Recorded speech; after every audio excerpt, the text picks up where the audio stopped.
welcome back to the most electrifying podcast, according to women over the age of 40, which is also being listened to worldwide. I'm your host, Evolution of a Geek, or as the streets like to call me, Evo. And this is the podcast that keeps them coming back for more, and that's when we really have to record from under the apron. We are a few days away from the biggest event of the summer, according to us wrestling fans. And just like every month, I get to do predictions. Joining me on this episode is not only a friend of the show, but she's also one of the biggest podcast supporters in and outside the ring. Joining us for the record, fourth, fifth, sixth time, I don't recall anymore. She'll let you know. She's cashing in on her monthly patron privilege and joining me on the biggest party of the summer. She's usually right when it comes to predicting who's showing up and who's going to win or lose. Meta smiling herself, Sarah's back for another round. How you doing today, Sarah? I am doing awesome. I'm so looking forward to this weekend. You have been right about mostly everything. You were right about Drew I uh, was. Yay! showing up. You were right about mostly all of that stuff. So we're gonna But continue I did that. not see him coming for the Intercontinental Championship. Yeah, me That was neither. a surprise. I was like, but I knew he was coming back. That's true. But before we get to predictions, let's talk about the Great American Bash. Yeah, that was a good one. I haven't watched NXT like religiously for a while, but I thoroughly enjoyed that show. It was a really good matches. Oh yeah, NXT's the Great American Bash. Yeah, that one. This took place on Sunday, July 30th at the HEB Center at Cedar Park in Austin, suburb of Cedar Park, Texas. There was about a few matches. This is only one match I wanted to do. Like two matches that I wanted to watch at least. Dominic, Dirty Dom, I guess what they're calling him now. The streets are calling him. Hey, if they're Mm, calling me Evo, Easy Evo, yeah. might as well call him Dirty Dom, right? Yeah, So the streets but don't there's play when it nothing comes to dirty Dirty Dom. about him. There's nothing dirty about Dom either. So, and the other match was, of course, Ballin. Carmelo Hayes taking on Ilya Dragunov. So we're gonna get to those two matches later on, but first, let's go to the first match of the night. The family, Tony D'Angelo and Channing Stacks Lorenzo, defeated Gallus, Wolfgang, and Mark Coffey to win the NXT Tag Team Championships. Finally, the match lasted 8 minutes and 43 seconds. For several weeks, a series of segments showed Tony D'Angelo being arrested with Channing Stacks, Lorenzo doing anything to free him while dealing with Gallus, Joe Coffey, Mark Coffey, and Wolfgang. The July 11th episode of NXT, Stacks defeated Joe in a match. Per the pre-match stipulation, D'Angelo was freed and the charges were dropped. At a special homecoming celebration for D'Angelo the following week, the family, D'Angelo and Lorenzo, challenged Gallus for the NXT Tag Team Championship at the Great American Bash, which Gallus accepted. I love that night, the homecoming night, because Tony D'Angelo met up with Dirty Dom, and they did this whole thing. It's like, hey, this person says what's up in prison. Like, oh yeah, cool. I'm like, what? What is that? Oh my god. And they did this whole thing where it's like streets recognize streets and all gang recognizes gang, whatever. So D'Angelo and Dirty Dom was just like, oh, okay, yeah, cool, man. So tell them what's up, also. Like, uh, in the opening contest, Gallus, Mark Coffey, and Wolfgang with Joey Coffey at ringside defended the NXT Tag Team Championship against the family. Tony D'Angelo and Stacks. In the closing stages, D'Angelo delivered a spinebuster to Mark Coffey for a 2 count. As Wolfgang was attempting a senton on D'Angelo, he intentionally delivered a senton on Mark Coffey. Wolfgang then delivered a pounce and a moonsault to Stacks for a 2 count. Gallus then delivered a Gallus Gate to Stacks, but D'Angelo broke up the pin. D'Angelo then delivered a powerbomb to Mark Coffey into Wolfgang into the steel steps. D'Angelo then hit Joe Coffey with a crowbar, allowing D'Angelo and Stacks to deliver the bada bing, bada boom to Wolfgang to become the new NXT Tag Team Champions. That was fucking beautiful at the very end to know that these two are now the Tag Team Champions. Um, yeah, I really love that match. It's like I haven't seen this. I haven't seen NXT in a while. So watching Yeah. these two go at it, I was like, oh. And then, of course, Gallus is the longest NXT UK Tag Team Champions. Um, apparently 2 years Oh around wow. there. Yeah, around there. So they were doing their whole bloodline thing over there as well. Mm, But it's like coming back here, and I'm thinking they're gonna do the same thing here. It's like, nope, D'Angelo and Stacks win it. Too bad. Next match, Roxanne Perez defeated Blair Davenport in a weapons wild match. 7 minutes and 49 seconds. During a battle royal to determine the number one contender for the NXT Women's Championship on the June 6th episode of NXT, Blair Davenport showed up at ringside and called out Roxanne Perez. Perez and Davenport brawled at ringside, and Tatum Paxley caused Perez the match. The following week, Perez defeated Paxley, and after the match, she called out Davenport. On the July 4th episode of NXT, Davenport defeated Perez. 2 weeks later, during a split-screen interview, they both agreed to rematch the Great American Bash. The following week, it was announced that the match would be a weapons wild match. Last week, however, Davenport went live, and they did this whole skit. Remember back in the Invasion era when Booker T and Steve Austin had their little squabble at the supermarket? yes, They did the same thing here. I saw that. I loved it. Roxanne and um, Davenport went at it at the super. I don't think it was a supermarket. It was like a little store, Yeah, it was like and a little convenience store. little That's what it looked convenience like. store, throwing each Yeah. other into all these places, into the chairs, into the tables, um, hitting the shelves, all that stuff, and like Roxanne just took it over. Like she's small, but hey, like you know, Small but basically mighty. small by mighty. She just took it over. Um, they even had the cops come out soon as the sirens. You can hear the sirens, but Roxanne leaves the other way. It's like, come on, you know they would have been there right away. So, but it was hilarious that happened, and I'm like, yeah, hey, and I love that it was Booker T involved that time, and here is Mhm. Booker T's protege, the his student Roxanne Perez. Mhm. So it was like, oh shit! It's like shout out to Booker T. Yes, it was fun. Um, as Perez making her entrance, Davenport jumped over the barricade and attacked Perez. Perez then delivered a diving crossbody from barricade to Davenport as Perez was attempting a suicide dive. Davenport threw a trash can into Perez. Davenport then delivered a multiple chair and golf club shots to Roxanne as Davenport Blair was attempting a chair shot to Roxanne. Roxanne blocked it and threw a chair into Blair. Blair then started beating Roxanne with a cowbell, with a leather belt. Um, Roxanne then hit Blair with a cowbell and started throwing Blair across the barricade.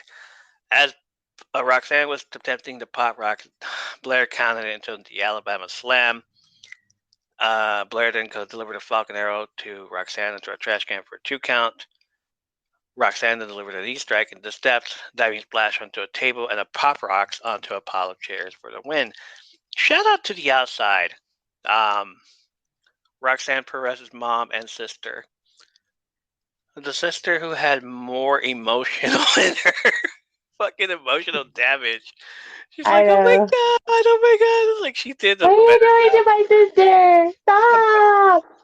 She did a better job acting than anybody in the freaking crowd or the mob. The mob just like straight up laughing at Blair, and freaking this girl looked like she was about to have a freaking, I don't know, anxiety attack right in front of her. Oh my god! I'm like, this girl. It's like True. everything that was being thrown at whatever little shit that she lands on, she would hold her mouth and it's like, come on, it can't be that dramatic. But she did. She was a trooper. I loved it. What'd you think of it? I thought it was really good. I didn't think that Roxanne was gonna come back like she did, Right. but I was like, oh, okay. I Small was like, but yeah, mighty. she's yeah, small but mighty. I'm like, Um, oh, okay. Because I've never, I when I was watching NXT, I never saw her, fight. So I'm like, I don't know. I mean, I saw that she won the championship, but then had to relinquish it because she got hurt. So I kind of watch like snippets on Snapchat, right. but it's like I've never watched a full blown match with Roxanne Perez. Right. So I was impressed. I was impressed by her.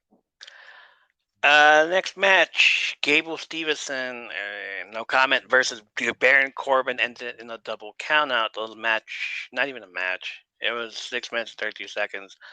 Next, Gable Stevenson faced Gable. God, Gable Stevenson delivered a German suplex onto the outside and locked into the ankle lock, but Corbin escaped it and threw him into the ring post. Not much history going on with this match. They just decided, like, you know what? I'll just tell you what happens because we didn't find any. I couldn't find any history on it. It just Now I sort of think just it was just kind threw it in of there. he needed a Last, match. You know, yeah, at the last minute. Corbin escaped and threw him to the ring post. Corbin then delivered a fireman's carry driver into a lariat for a 2 count. Stevenson then threw Corbin into the announce table, but Corbin immediately delivered a flying or forearm. Both men then threw themselves over the announce table as the referee reached a count of 10, forcing a double count out. After the match, Stevenson and Corbin continued fighting, with both men attacking the security, and Stevenson delivered a belly suplex to Corbin into a barricade. I have never heard Corbin get a bigger pop than a yeah, face, than the guy that was supposed to be a face. yeah, I know. And the crowd knew instantly, oh, Gable Stevenson, he's a fucking douchebag. Let's boo him. They took over this. It was, let's go Corbin, let's go Corbin. Clap, clap, clap, clap. Yeah, And then Corbin looks around like, what the fuck are you guys cheering for me for? I know. I know. Um, you're not Angle, according, like, being shouted to Stevenson, of course. Like, you're not Kurt Angle. Clap, clap, clap. You're not Kurt Angle. Well, they just kept on saying like Corbin and all this. So they couldn't have a finish actually because of that. Like probably Gable was supposed to win, but then like, oh, they're just gonna go off on you either way. Yeah. Funny thing is that when Kurt Angle started out in WWE against Taz, they booed Kurt Angle when he was supposed to be the face. Because And Corbin is one of those you love to hate him. You know. but So we loved him. Everybody loved him at this night.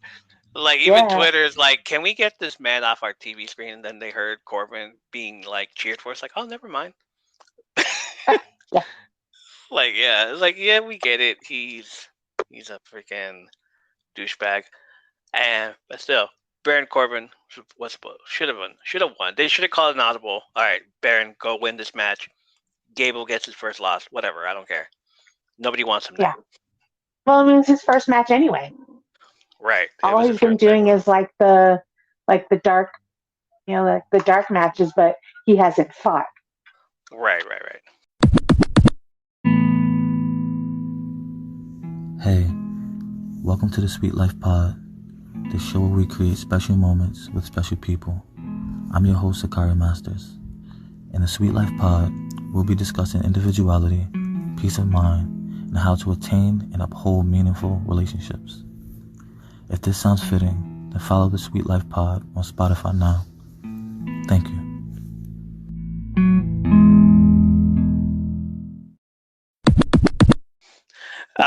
Next match is Dirty Dominic Mysterio. Ooh. Defeated Wesley and Mustafa Ali for the NXT North American Championship. The match lasted 12 minutes and 5 seconds. Backstory on this: during the first week's episode of the Gold Rush special on June 20th, Wesley defeated Tyler Bate to retain the NXT North American Championship with Mustafa Ali as the special guest referee. The following week, during the backstage segment, Lee confronted Ali about how he refereed the match. Bate then showed up and told Ali that there was no telling who would have won had the match been called fairly. Later that same night, a match between Ali and Bate was scheduled for the next episode, which was won by Ali. After the match, Ali challenged Lee for the title of the Great American Bash, which was made official on July 9th. However, Lee lost the title to Raw Dirty Dominic Mysterio on July 18th episode following the interference from Mysterio's fellow Judgment Day stables. The following week, a triple threat match between Mysterio, Lee, and Ali was scheduled for the Great American Bash. So here we are. Rhea helped him, right? Like Rhea was rolling in there. This is Rhea's match. I love Rhea. She's amazing. She's awesome. I've been Team Rhea for as long as I can remember. Team Mommy all day. But he can't win without her. He can't win at all without anybody. He can't. And the fact that they're pushing him, I'm like, I don't get it. I do not get it why they want him to be this. He needs to show he can win on his own. True. So I say rematch in a steel cage and ban everybody from ringside. From ringside. I'm like, I want to see him actually fight fair. I mean, I know that they're heels, but I'm like, I want to see him actually fight. Because I know when he does fight, when they get, banned, he loses. So. Amen to that. Okay. Next, in the opening stages, Ali and Lee delivered a simultaneous chops in the corner to Dominic. As both Ali and Lee were on the top rope, Dominic pushed both men on the outside. Ali and Lee then delivered three amigos to Dominic at the same time for a 2 count.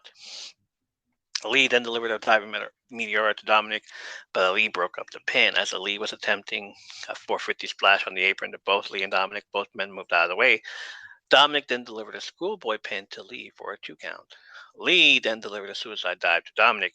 As Lee was attempting another suicide dive to Dominic, Rhea Ripley stood in front of Lee to prevent him, but Lee immediately delivered a top rope con Guido over Ripley and onto Dominic.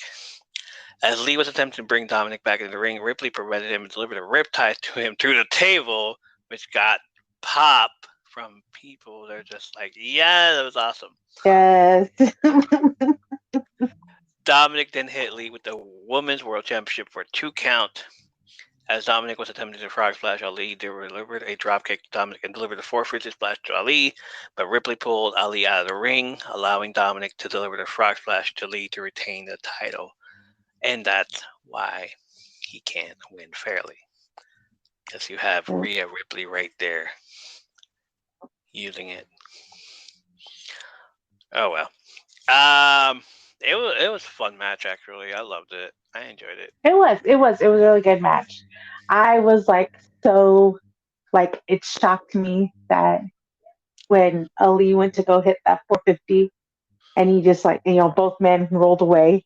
I was like, oh my God, is he okay? Yeah. That was ugh. That was beautiful though. Yeah, it was. Next match. But I love his athleticism. Yes, the athleticism is awesome. Next match is Tiffany Stratton defeated Thea Hale by submission in a submission match for the NXT Women's Championship. The match lasted 11 minutes 45 seconds. At the end of the second week's episode of the Gold Rush special on June 27th, Tiffany Stratton defeated Thea Hale to controversially retain the NXT Women's Championship. Hale has Stratton in the Kimura lock submission, but due to a distraction by Drew Gulak and Charlie Dempsey at ringside, the referee did not see Stratton tap out. 3 weeks later, Hale wanted a rematch against Stratton for her title at the Great American Bash, which Stratton accepted. Hale also wanted to add submission match stipulation, but Stratton declined, stating that only she can add stipulation. Hale then put Stratton in a Kimura lock, and Stratton accepted the additional stipulation. I love that Hale is using the Kimura lock. Like this little freaking 21. What? Now she's 20? No, she's not 20 yet. Oh, She's like she's 18 now. 19. She's 19 now, She'll right? be, yeah, she'll be 20 like later in this year. Because I looked her up. I was like, they're like, oh, she's so young. And I'm like, well, how old is she? And she graduated. Yeah, she had just graduated high school and then got the invite to go to WWE. And then, like, she's been with Chase University for 3 freaking years. Oh my god. It's like, it feels like 3 years already, but she's been in there for like a year and a half now, I believe. Yeah. I love that everybody in Chase University, everybody there, is from the everybody that worked for the Performance Center and our athletes from colleges that I just spoke about in the past few episodes. And yeah, they're fucking awesome.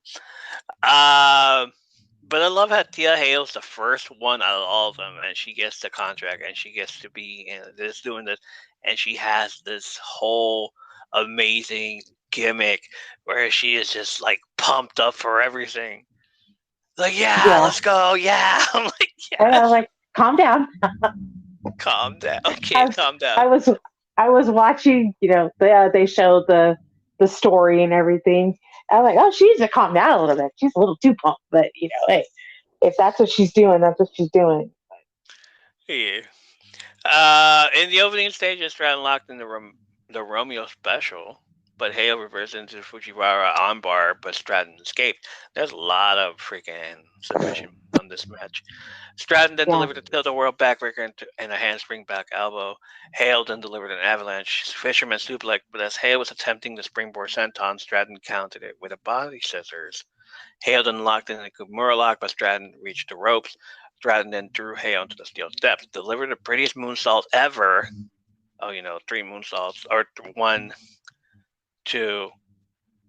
She jumps up on the second and then third ropes and then hits the moonsault. Basically, best moonsault ever by Christopher Daniels.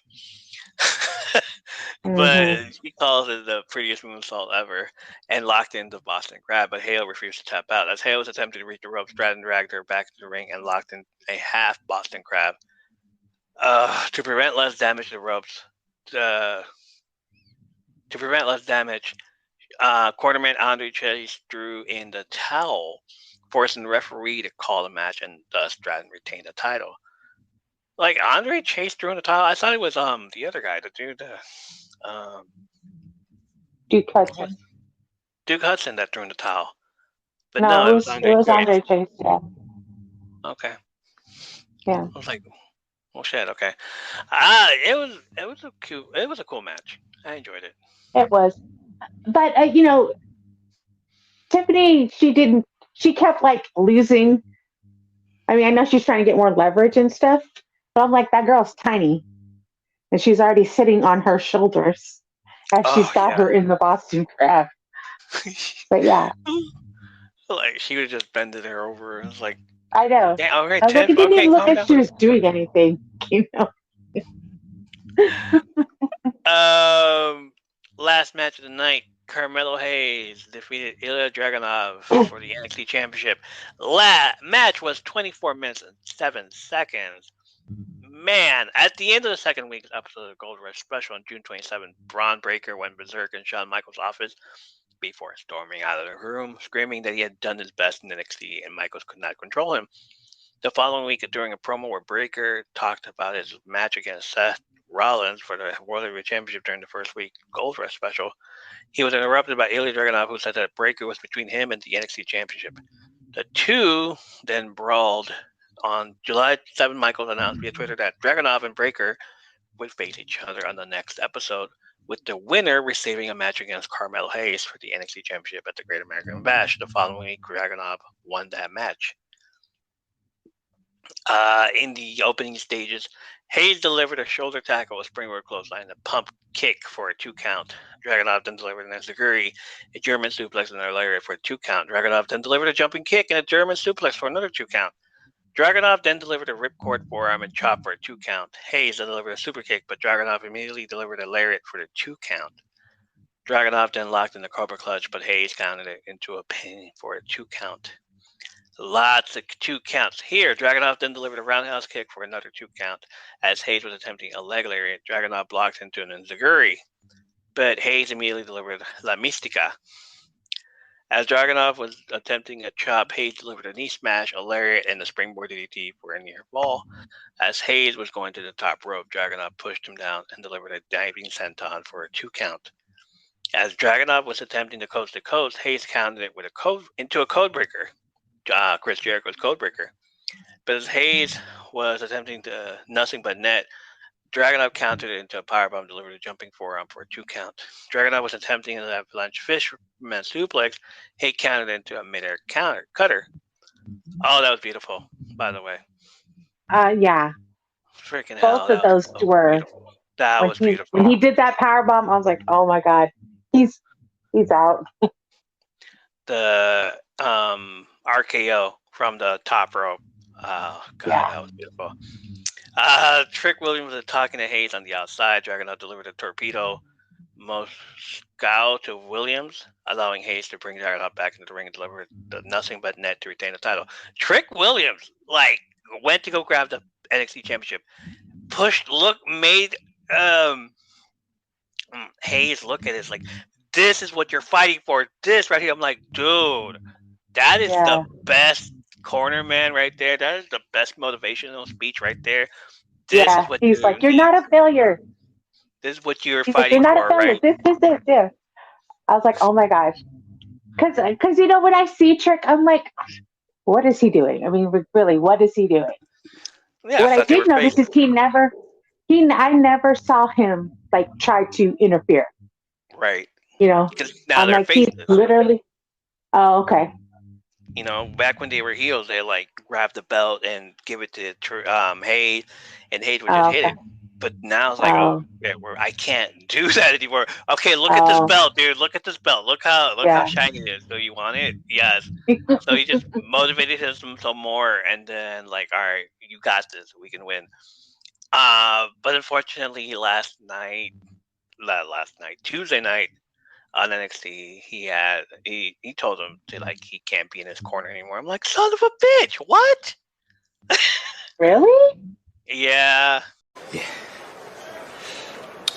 But check this. So now that Dragunov is in your rearview mirror, I meant what I said last week. You were saying a lot last week, bro. I gotta start doing this for me. Yeah, man, I support that. Go get your bag. Yeah, I don't think you understand what I'm saying. Well, what you saying? Look, man, we Trick Mellow Gang. Yeah. We always gonna be. I mean that. I'm right to die. Yes. But I ain't no sidekick, man. Hey, I never saw you as a sidekick, bro. Look, I know you don't, but they do. You're Carmelo Hayes. You're on top right now. You're doing your thing, rightfully so. You're on track to be one of the greatest to ever do it. But I ain't champion. You are. You defeated Mad Dragon, that's good. I gotta get him for myself. I gotta show him what I'm made of. I'ma slay that Mad Dragon. Damn. Trick. I respect that. Look, man, this ain't no breakup. I just gotta be my own man. Well, I always got your back, man. Superstars. I won't miss. I know you won't, bro. I love you, dog. Love you, bro. We'll get it. Yeah. I'm like, oh, you mother... What? And I felt bad too. After this, even after all this, even after you motivated him and everything. Um. So Hayes hit the nothing but net, the top rope. Um. What's that? Leg drop, top rope, Yeah, top rope famouser, yeah, top rope famouser from Billy Gunn, basically. Pinned him and everything. That was beautiful freaking match. 24 minutes of it. Carmelo Hayes' chest looked bloody, of course. Dragunov does not care. He'll chop you and chop you and chop you. I gotta go back and watch this Dragunov versus Walter match because yeah. that was bloody as hell. I saw that one. Oh my god. Uh, but yeah, this match was amazing. It was awesome. I love the top rope RKO, the cutter, mid-air cutter that Yeah, he did. Um, Dragunov's light contact lenses were amazing. The red. Yeah, so yeah, this whole thing was. I loved it. Loved everything of it. What did you think of it? I have, like I said, I haven't seen NXT in a while, but I was really impressed with everybody. There wasn't Alright. anybody that I was like, oh, this is stupid. I'm like, Right. they showed out. They showed out They did. on that show. They I'm did. like, wow. Like I'm like, see, that's what I miss because when I've watched before, it was all about, they were trying to be. It seemed kind of corny to me, just lately, and maybe it Yeah. was the 2.0, Oh, era, of course. Yeah, that one. yeah. But I'm like, but now looking, I'm like, I might have to just kind of catch it, more regular because, yep, this is what I used to, when I started watching NXT. That's what it felt like. The black and gold era was Oh back. yeah.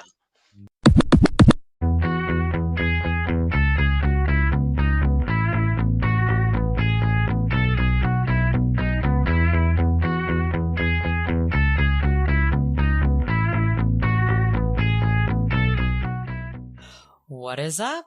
This is Fuck It Let's Talk with your host, Christine. Monthly, I'll be here to discuss the ups and woes of parenting and explore topics with other parents, or not parents, in hopes of finding a little sanity. Just a warning, the keyword here is puke. Eventually you'll get it. So come join me where we explore honest takes on parenting and life. Don't forget to follow on Spotify or subscribe wherever else the podcast is available. Be sure to check out the polls on Anchor, where you can also show some support if it tickles your fancy. And if you want more, head on over to the newsletter, F It Let's Talk on WordPress. I look forward to chatting with you. Fuck it. Let's talk.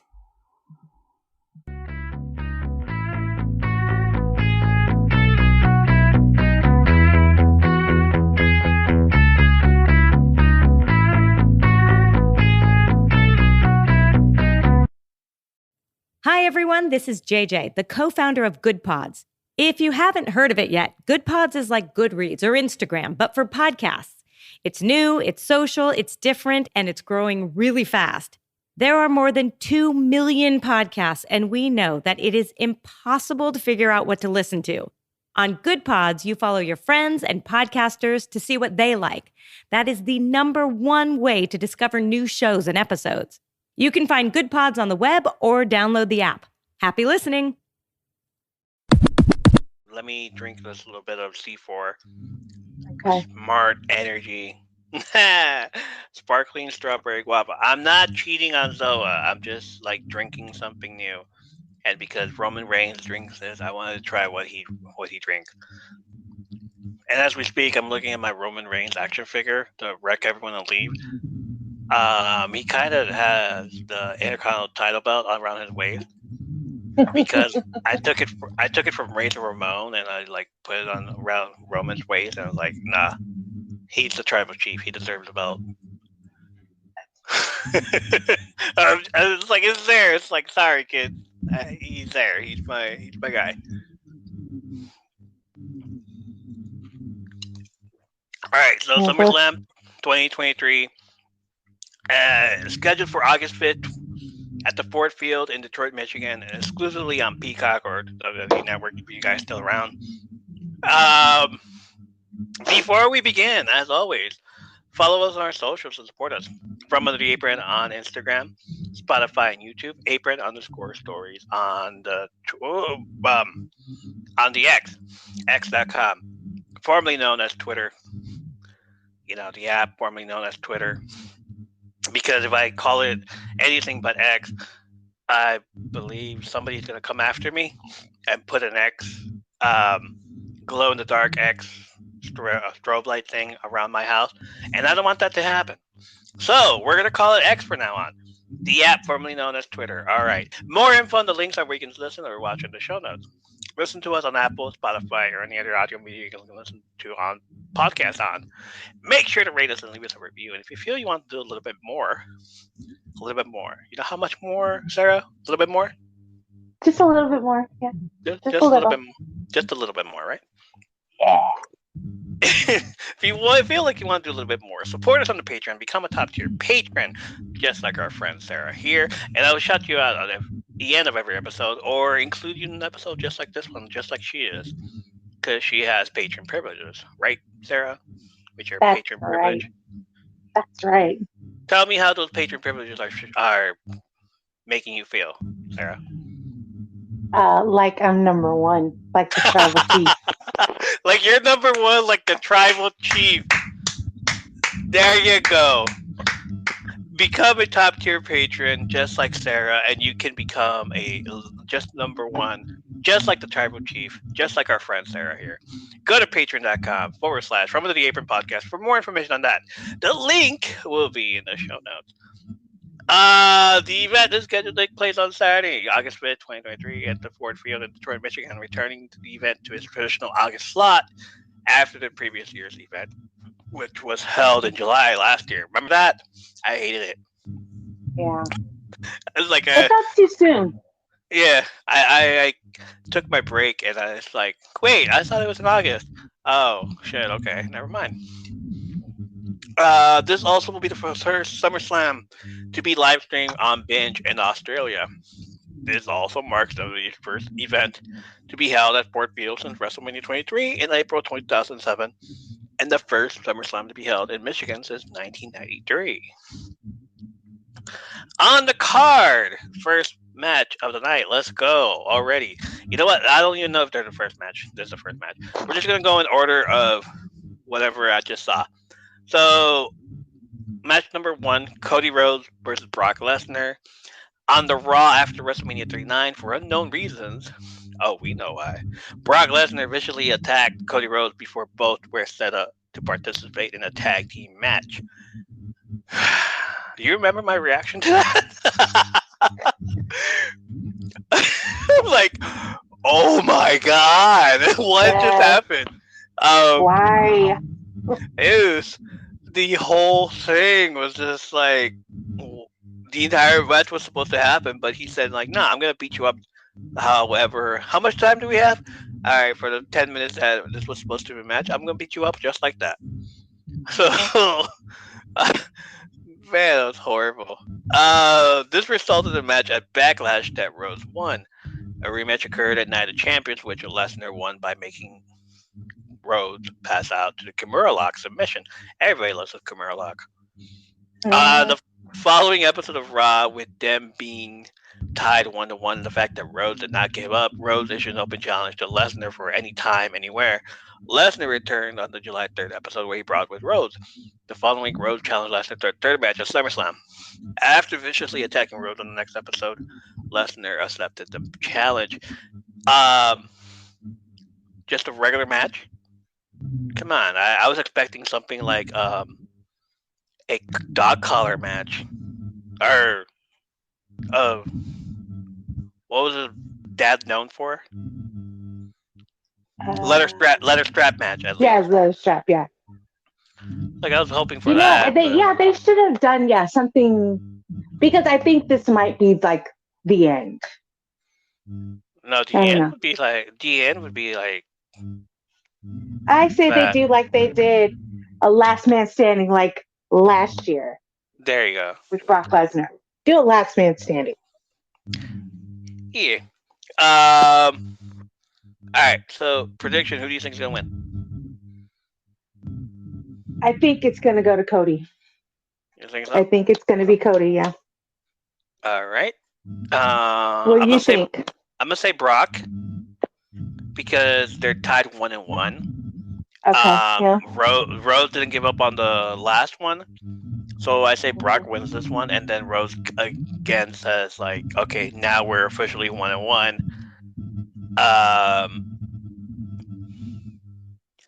And they actually go for the strap match or the last man standing match.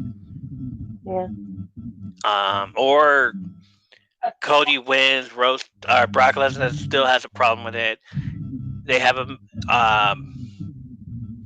Rose has one more match against Seth Rollins or whoever the champion is by then, and Brock Lesnar again interferes. We get a match at Survivor Series and a Hell in a Cell match.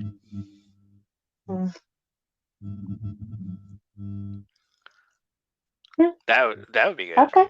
Somewhere around there. Yeah. All right, Yeah. I say Lesnar. You say Rhodes. Yep. Next match. We're divided this time. We're divided this time. Okay, fine. Yeah. Seth freaking Rollins versus Finn Balor for the World Heavyweight Championship.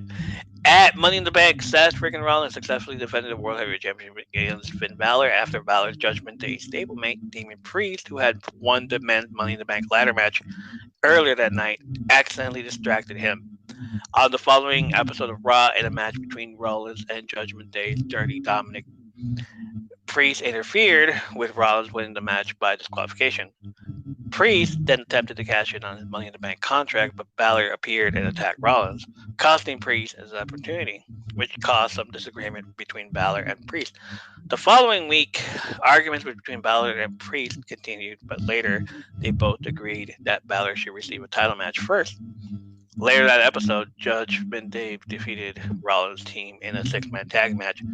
On July 12th episode, Balor challenged Rollins to a rematch for the championship, but Rollins declined, stating that they could settle the differences that night without the title as their issues were not about the championship.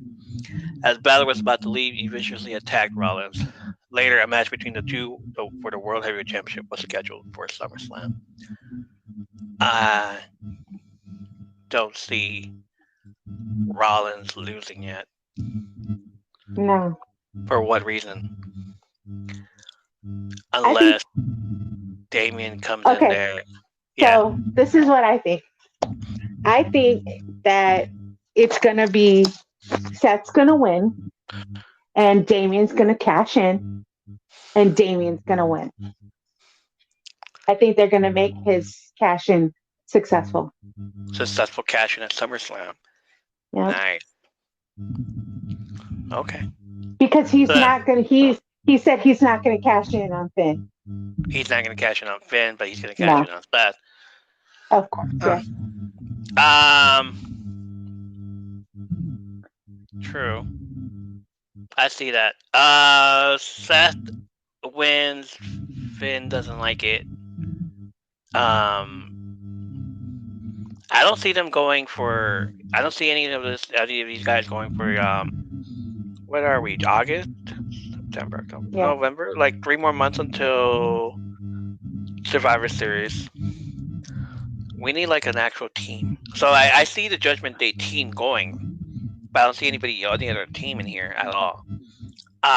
So maybe Seth continues it against Seth continues being the world champion until Damian Priest cashes in on him. We're gonna have to see about that. But I love the fact that you just said that Damian Priest cashes in here, and then you have Priest, Dom, and Ripley, all 3 of them with the belts, and then you have Finn Balor, jealous as hell. Yeah. And the only way he can get a belt is if he goes for the Royal Rumble or Intercontinental title, U.S. belt, the U.S. belt. Yeah. Or go to SmackDown. Yeah. See, I don't know, because I don't know if they're, because because they go on both brands. You know what I Yeah, mean? all 3 brands actually now. Yeah. So as we've seen, so I don't know. I don't know if he would go for the U.S. title or if he would go for the Intercontinental. You know, he keeps claiming, he's gonna win. So we'll see. But that's what I think. I think Or the NXT. Seth's gonna win. Oh yeah, yeah. But you know what? I don't think Damien would. I don't think Damien should go for the NXT. Keep it on one of the main brands Okay. because his caliber is main brand. Next match: Asuka versus Charlotte Flair versus Bianca Belair. Triple threat WWE Women's Championship match. At Night of Champions, Asuka defeated Bianca Belair to win the Raw Women's Championship on the July 9th episode of SmackDown to resolve the issue of the title being on SmackDown as a result of the 2023 WWE Draft, which doesn't even fucking matter anymore, I guess. Asuka was presented with a new championship belt and the title reverted to its original name of WWE Women's Championship. Prior to the presentation, WWE official Adam Pearce asked Belair not to interrupt, stating that she was in line for a rematch. However, Charlotte Flair, in her first appearance on night 1 of WrestleMania 39, interrupted and challenged Asuka for the title. Asuka said much to the dismay of Belair. The title match was scheduled for the June 30th episode. Belair watched as a fan from ringside where Flair accidentally hit her. This infuriated Belair, who attacked Asuka, and he'd imagine a DQ win for Asuka. Afterwards, Belair laid out Asuka and Flair. The next episode, a brawl between the 3 occurred, which also involved damage control. Bayley and Women's Money in the Bank winner Io Sky with an unsuccessful cash-in attempt from Sky. A title match between Asuka and Belair was scheduled for the July 14th episode. Before the match, Belair and Flair agreed that Belair won. She would defend the title against Flair at SummerSlam. During the match, however, Flair accidentally hit Belair after damage control once again tried to interfere. As a result of Flair's actions, Belair won the match by DQ, but not the title.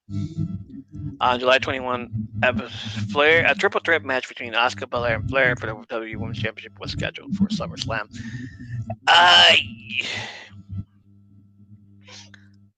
Do we need Charlotte here at all? Winning another championship belt? Well, that is my pick.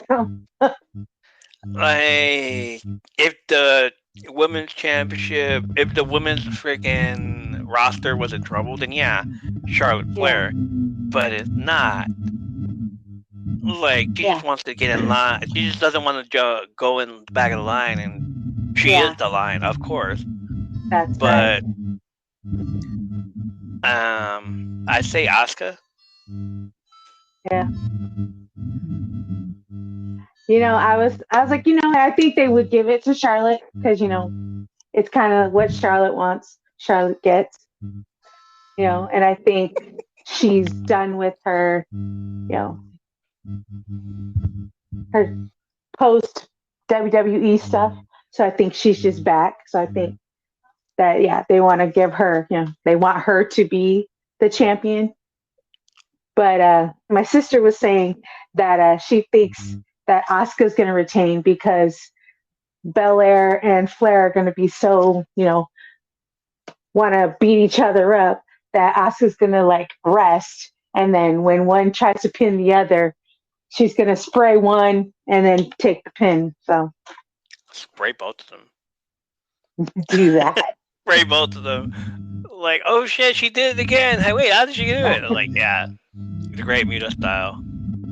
That's how. Because I saw Great Muta do it twice, or was that Tajiri? I forgot.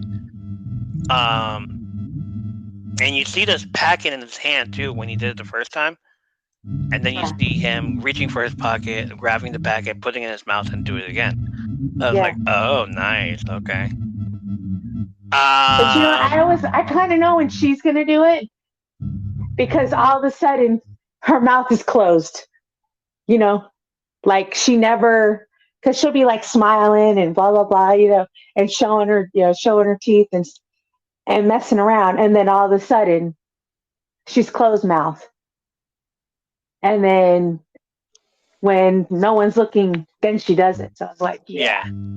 All You right. could tell when she's about to do it, Yeah. So Asuka for the win on this one.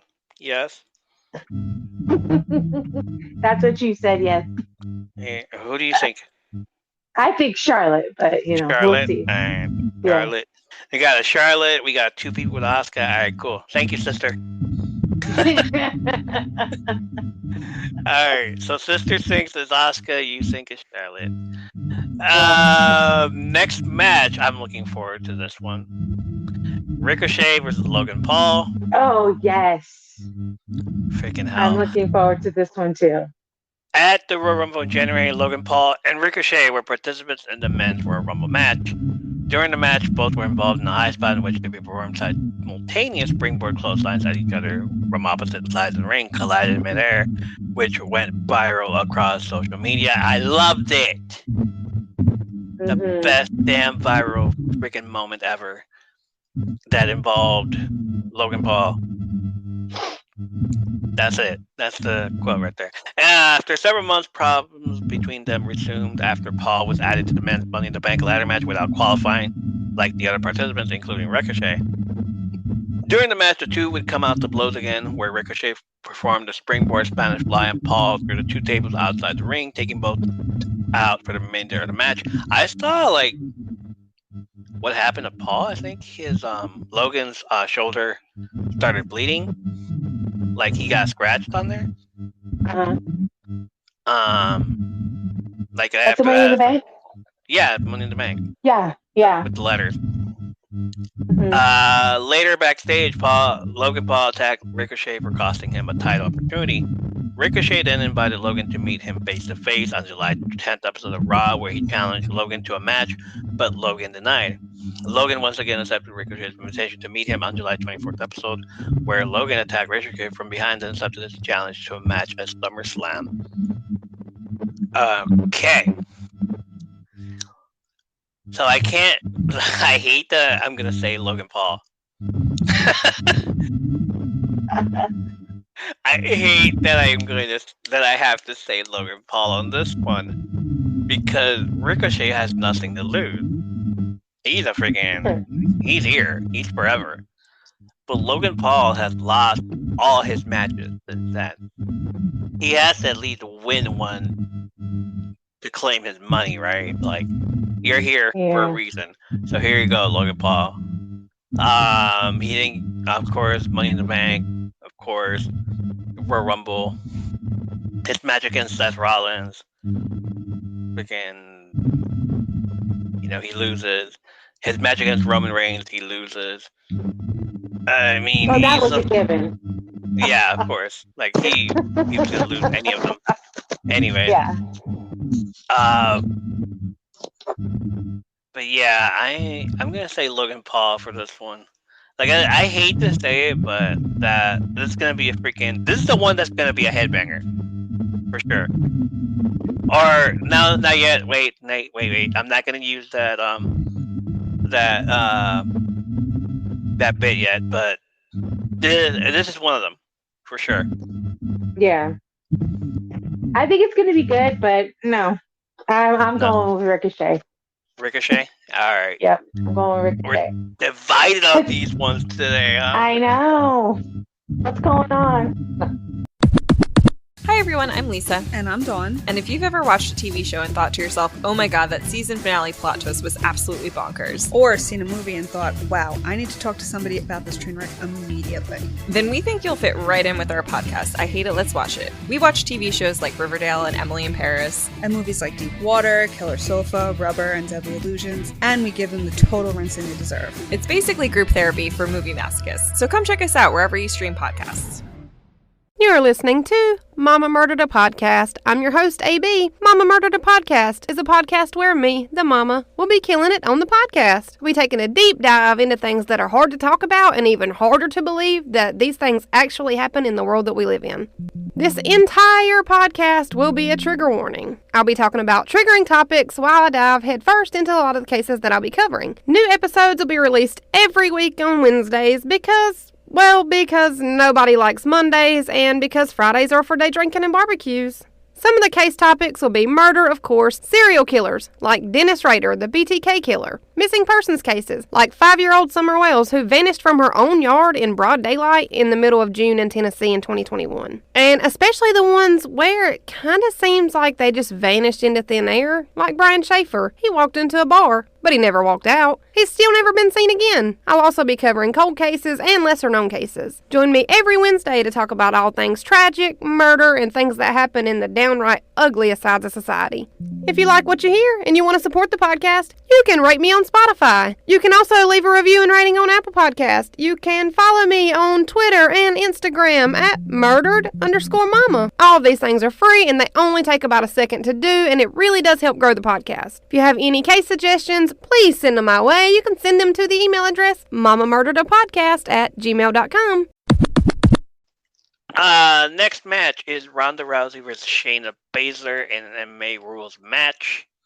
At Money in the Bank, Ronda Rousey and Shayna Baszler lost the WWE Women's Tag Team Championship after Baszler turned on Rousey. I was yelling, yes, it's fucking finally happened. I'm glad. On the following episode of Raw, Rousey called out Baszler, who said that she was responsible for bringing Rousey into WWE. And while she had to work her way through the WWE system beginning in NXT, Rousey skipped the process and had her debut match at WrestleMania 34. Yeah, that was the year when she came out for the Royal Rumble after Asuka won and like ruined her moment. Came out and pointed at the sign like she was going to be somebody important there. Like, nah, come on. What? Baszler then said that she was the one who could finally shut her up. And then they brawled with each other. They once again brawled the next week, and on July 17th episode, Baszler challenged Rousey to come to the ring. However, she declined and that she would fight her at SummerSlam. The following week, both agreed to fight at SummerSlam, which was later confirmed. On the final Raw before SummerSlam, was announced that the match would be a mixed martial arts match, rules match, MMA rules match, basically. So they're just going to bring in their MMA stuff. We're probably going to see an homage, a throwback to when Ken Shamrock versus Owen Hart, when they did it in a cage match, in a little MMA rules match back in the Attitude Era.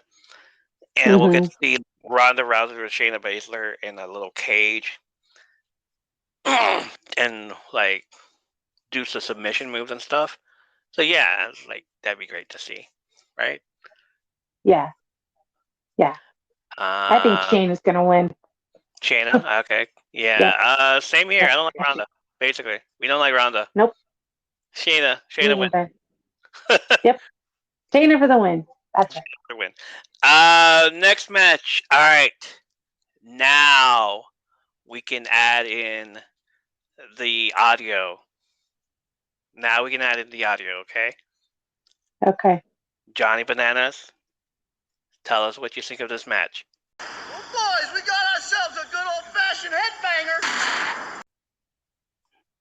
It's a headbanger. It's gonna be a headbanger. You know for sure it's gonna be a headbanger. On night 2 of WrestleMania 39, Gunther successfully defended the Intercontinental Championship in a triple threat match, which also involved Drew McIntyre, who got pinned. How many chops were there again? 12, 13, 14, 15? Yeah. 38? I lost count. I remember I counted. It was like 38, 39. I know 40. You did. Oh, poor chest. Following this, McIntyre went on hiatus for the next 3 months. Yeah, to recover his chest. This poor guy. Yep. I wouldn't doubt it. After Gunther successfully defended his championship Money in the Bank, McIntyre made a surprise return and brawled with Gunther, making his intention clear that he wanted the title. Hey, you called that one, right? I did. You did. You called McIntyre. That he was coming back. Not for Gunther, but that he was coming back. You called it. McIntyre continued with his feud with Imperium, Gunther, Ludwig Kaiser, and Giovanni Vinci over the next few weeks, including defeating Kaiser and Vinci in a tag team match on the July 10th episode of Raw. On the next episode, after Gunther's match, he called out McIntyre with a face-to-face between the two being scheduled for the next episode.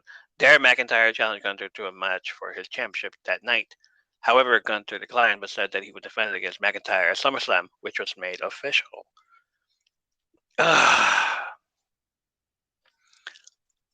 My chest. Hey. My chest. There's a guy that I follow on TikTok that's like, if I was a wrestler and they told me I was fighting against Gunther, I'd be like, no, thank you. No, thank you. I believe it. I'm like, I bu- my chest hurts every time he slaps somebody. Gunter and Drew. And Drew doesn't care. He'll do it. Like he did wait for it on this poor guy, Yeah. but Sheamus, when Sheamus takes him, it's like this guy is already pale. What do you think we're not gonna see it? It's like his whole handprint is right there on his chest, and I know. blood broke out. So Drew's gonna break out also with lots of lashings. Yeah. Yeah, I don't see Gunter losing this at all. No, I I don't gonna go know. with Gunter. You going Gunther? I'm going with Gunter. As much as I love Drew, it's like I don't see him dethroning Gunter just yet. It's like gotta wait a No. while. It's like we got to go through the he almost beating Honky Tonk Man's record for the longest Intercontinental champion ever. Yeah. So if we're doing it with Roman Reigns, might as well do it with Gunter also. Let's go do that. Yep. Who do you think? But you know what I appreciate about Gunther is he doesn't need help, which is awesome. Yeah, he doesn't. Yeah. He does it on his own. You know. Vinci is out. Kaiser will just stand there looking at his nails, and who was it? Corey Graves with his freaking best impression of Kaiser was just killed me. I know, that was hilarious. He's like, "Are you crazy?" He's like, "What? I'm appreciating what he does." I'm like, "No." So you say McIntyre? No. No, Gunther. I think it's going to be very close, but I think Gunther. Gunter. All right. Yeah. That's freaking beautiful. 2 for Gunter. Yeah. And finally, I don't even know if it's a main event, but let's go for it. Roman Reigns versus Jey Uso for the tribal combat for the undisputed WWE Universal Championship and recognition of Tribal Chief. Whew. Okay. At Night of Champions during the Bloodlines, Roman Reigns and Solo Sikoa match for the undisputed WWE Tag Team Championship, the Usos interfered and intentionally hit Sikoa.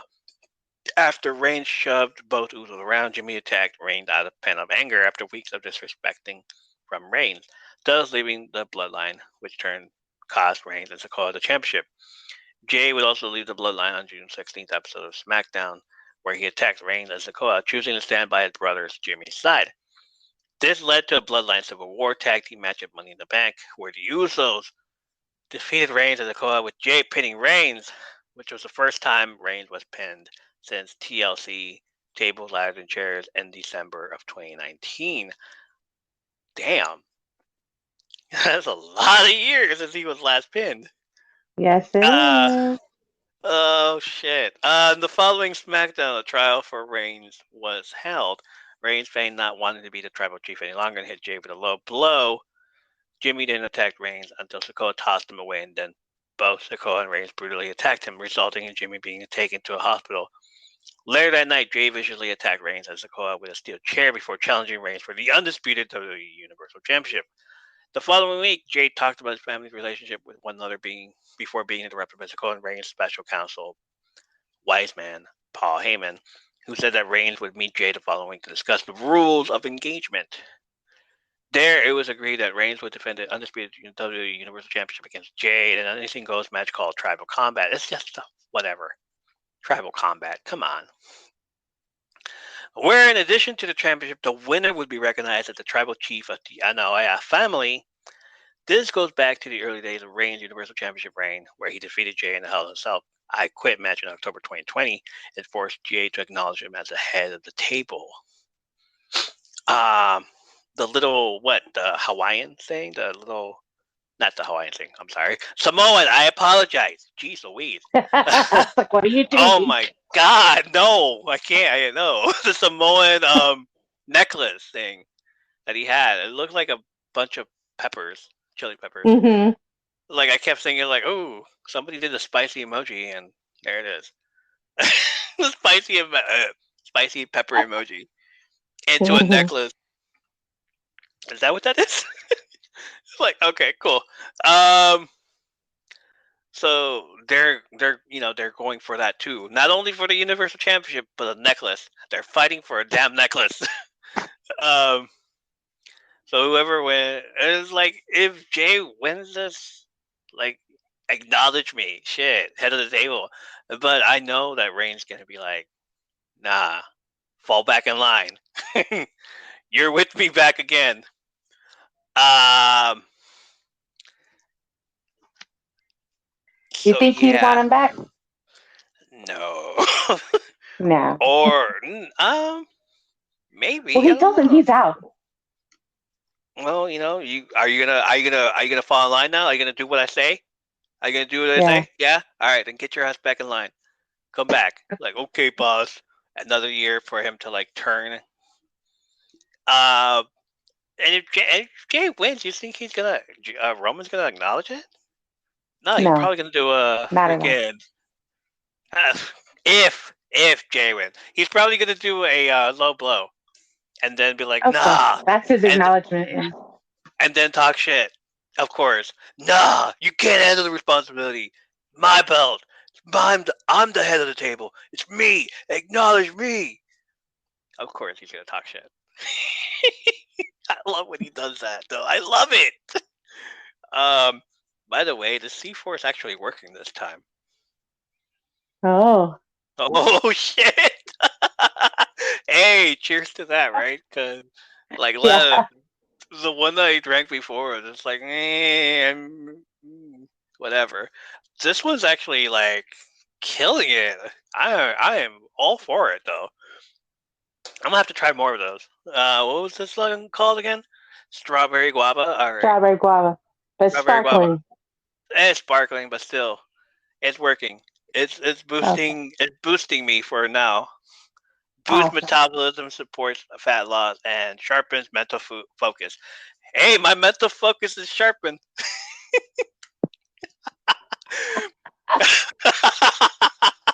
Oh shit. Okay. Cool. Obviously we're gonna go with Romans, right? Of course, Of course, head of the table. Like of this course. wasn't supposed to be. We just know it's gonna be him. But like, but why? Because Jimmy decides to like interfere in this. There's a audio clip that Jimmy and Jay want to do a match against each other. Yeah, Um, I saw that. like I want to actually see that happen. So Yeah, maybe this because is the reason because why. it was I saw it on Instagram.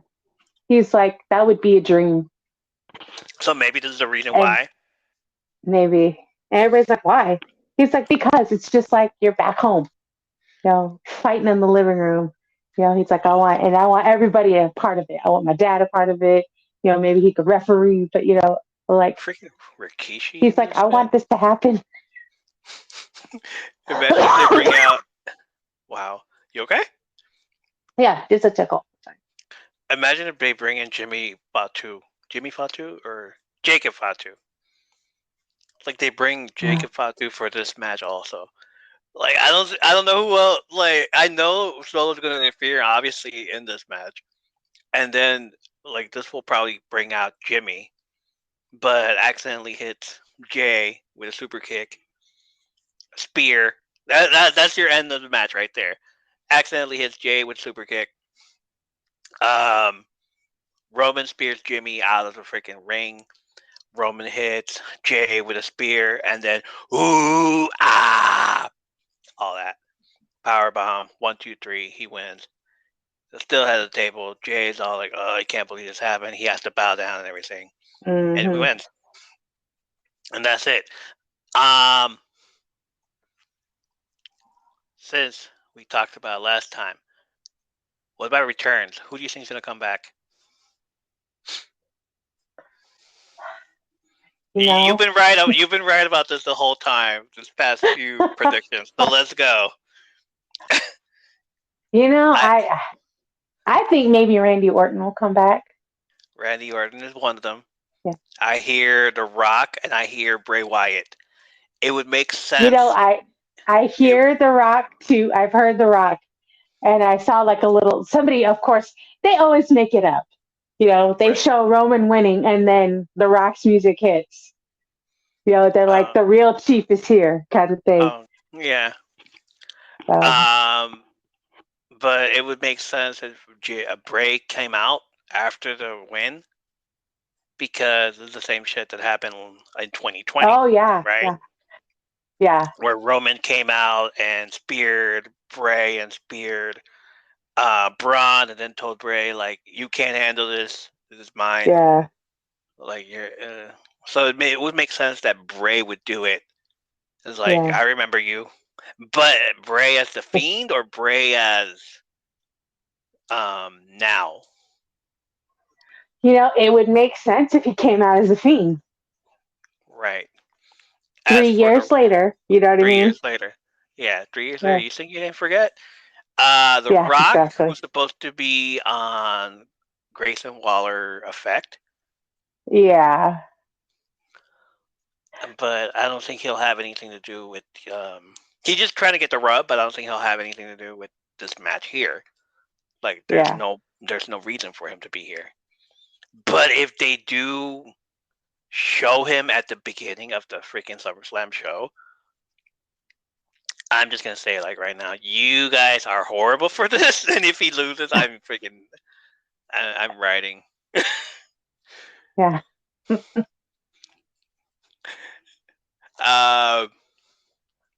So yeah, is that all we're saying, right? Yeah, because I can't think of any other person that's been gone that would come back. True. What about women? Io Sky? Not Io Sky. Dakota Kai. I don't know. I don't know if she's come back. She's still on injury leave? Yeah. I don't know. Okay. So matches. 8 matches plus this is the 8th match that's supposed to happen probably in the pre-show. It's gonna be the Battle Royal. The Battle Royal, which has LA Knight and Sheamus going in first. Tommaso Ciampa, Shinsuke Nakamura, Otis, and Chad Gable. So that's they're gonna probably announce more on SmackDown later on Friday, and then we'll find out more on Saturday night. Saturday night, yeah, around there. But other than that, first match: Cody Rhodes with Brock Lesnar. Brock Lesnar. Cody. You? Cody. Seth Rollins versus Finn Balor. I got Seth Rollins. I got Seth Rollins, but Damian cashing in and winning. Asuka versus Charlotte Flair versus Bianca Belair. I got Charlotte. I guess Asuka, and your sister has Asuka also. Yeah. Mm-hmm. Ricochet versus Logan Paul. Ricochet. Logan Paul. Fucking hell. Sue me for that one. Ronda Rousey versus Shayna Baszler. Shayna. Gunther versus Ludwig Kaiser. I'm sorry. Gunther versus Drew McIntyre. Gunther. Roman Reigns versus Jey Uso. Roman Reigns. Yep. With Jimmy or Bray Wyatt coming back. Mm-hmm. Battle Royal. If Baron Corbin's in it, let's go with him. Oh no! I'm sorry. Oh shit! People are gonna fucking yell at me. LA Knight. Oh my god! I'm getting canceled. Baron Corbin could come, so I'm getting canceled. Shit. LA Knight. I forgot about LA Knight being here. It's like, why isn't LA Knight in the show? Damn. So if he wins I the don't battle royal, know. he gets a shot. I don't know. We'll see how that goes. What is the stipulation of this? Doesn't say. Just to be determined, Yeah. to be announced, to Okay. be confirmed. Battle royal for nothing. Mm, Hey, you guys get to be in the battle royal in the opening yeah. match. Not even in the opening match. Probably in the show, in the early pre-show. The pre-show. Mhm. Pre-show. Yeah. Okay. Nothing happens in the pre-show. Nobody watches the pre-show. They'll probably announce it later. I hope they don't do it in the pre-show. I know. Me too. I want to see I LA. think they should do that first. Yeah. You know, get that out of the way. Yeah. Yeah. Yeah. Yeah, dummy. Yeah. Yeah. Yeah. All right. And yes, I think LA Knight would win that too. Yeah. Yeah. Yeah. Yeah. Yeah. Let me talk to you. Let me talk to you. Yeah. Whose show is this? LA L.A. Knight. Night. All right, cool. Yeah. Yeah. That's going to do it for us today. Join us next time for episode 4 of the first season of Heels. Apparently, Stephen Amell said some people shouldn't be going on strike and then retracted what he said. I'm going to go look for those 2 comments that he made, but I already did the episode of Heels, so I'm not going to throw it away. You know, that's hard work on me. And that's right. Yeah. I'm going to talk about it anyways, and then I'm going to include what he said, and then we'll see if I'll do episode 5. But in the meantime, follow us on our socials to support us from Under the Apron on Instagram, Spotify, and YouTube. Apron_stories on the app formerly known as Twitter, X.com. Oh, yeah. Or you can check us out on the Threads. Threads is coming along nicely. The Twitter, DX. I'm sorry, the X. I keep calling it DX. No, not DX. Not DX. THEX. Join us on X.com. It's the same thing. It's Twitter. More info on the links where you can listen to or watch us in the show notes. And listen to us on Apple, Spotify, or any other media you can listen to a podcast on. Make sure to rate us and leave us a review. And if you feel you want a little bit more, right, Sarah? A little bit more? That's right. A little bit more, though? Little more? A little bit more. Yeah. A little bit more. A little more. A little bit more like our friend Sarah here. Go to patreon.com /from the Apron Podcast. Support us on the Patreon. Become a top tier patron like Sarah here. And get the privileges. You know, her patron privilege is coming on here once a month, doing the predictions, telling us that she knows her stuff. Let's go. Yeah. You know, top tier patron. She's a top tier patron. You can become one just like her too and hang out with me. Yeah. She loves it. Yeah. Absolutely. Yeah. Yeah. Become a top tier patron and get patron privileges. And I'll shout you out at the end of every episode. Like Babble B, Menace Smiling. Hey, that's you. Yeah. Yeah. Yeah. Stephanie M. Yeah. Dark Fate Creations. Yeah. Check out their fancy dandy candles. Some are sweet, too sweet to be sour, and they're funky like a monkey. Oh yeah. Jolene. Yeah. Seizure Queen. Yeah. It's just gonna be me now. Okay. Purple Haze I 94. said yeah. Purple Haze 94. Yeah. Yeah. Brenda Lamore 1. Yeah. Zach W.E. Yeah. He changed his name to AW. I know he did, but still. Yeah. Yeah. Rowena, the Queen of Persia, changed her name also.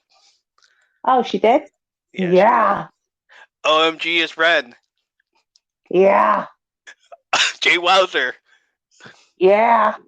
OG just peachy. Yeah. Hydrangea Water. Yeah. The Grunge Witch. Yeah. Hannah Time. Yeah. Messenger of Stupidity. Yeah.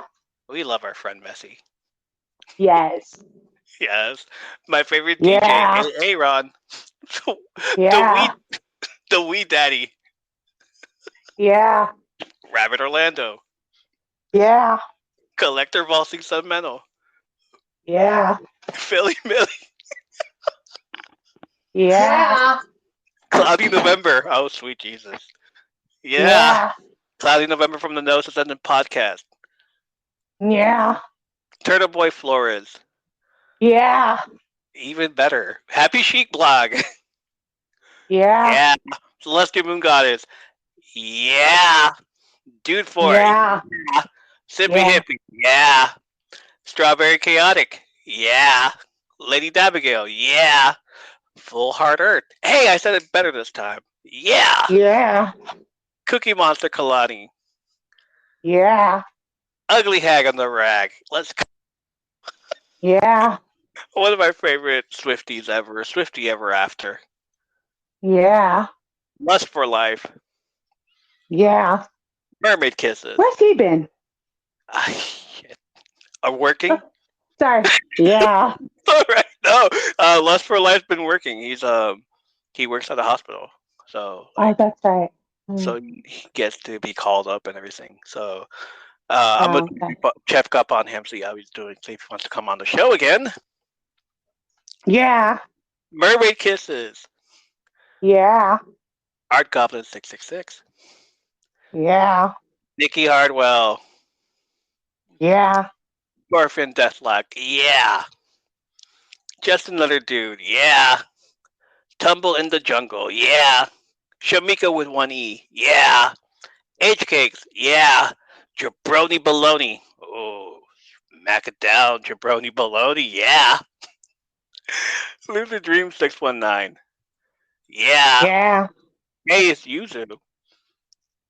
Yeah. Yeah. MF Demo. Shout out to MF Demo. Yeah. Yeah. Two hearts intertwined. Two hearts. Yeah. Thank you guys for supporting this podcast. Patreon.com/From Under the Apron Podcast. Get your name shouted out. Support the podcast. Yeah. Yeah. Check out the show notes for links to other podcast fairs that you heard on this episode. Send us a message of your favorite wrestling stories, questions, comments, ratings, or requests at our email. It is FromUnderTheApron@gmail.com. Thank you for listening, joining the live, staying the gift, and being a huge part of this community. Tell your friends. Join us next time for more stories, movies, and TV show reviews, as well as wrestling-related stories, when we come to you from Under the Apron. Yeah. Yeah. Yeah. Yeah.